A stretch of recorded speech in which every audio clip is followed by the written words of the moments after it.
actually probably the king of that pile. They would still promote the racers to the kids because, and Schwinn was very lucky because nobody did much marketing.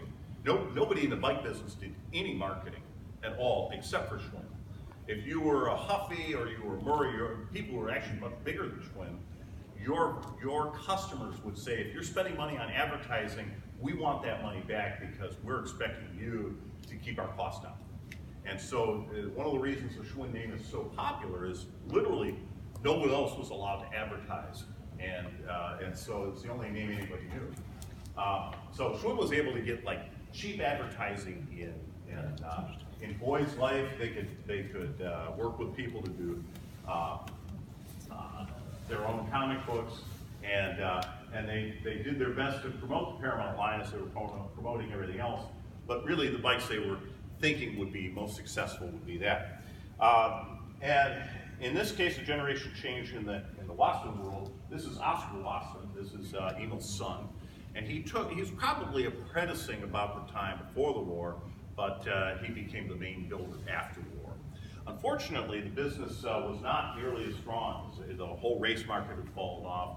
The English racers hadn't picked up on it, so it was really ups and downs.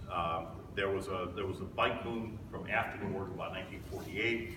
48 was the first post-war recession, and actually the sales that Schwinn had achieved in 1948 were not matched again until like 1961. It was just that's all there is. The fame grew, but it was fame. It was not, trust me, fortune.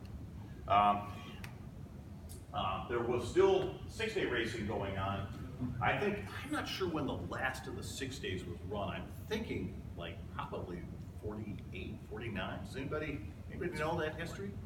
Well, it's just in the U.S. In the U.S., but they couldn't get enough people there to pay the riders, and riders you're riding 2,000 miles for a week, you expect to get some money for it.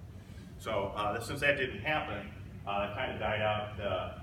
If we were out west, Ted Ernst is a notorious character, still around and still passing on his wisdom in the world.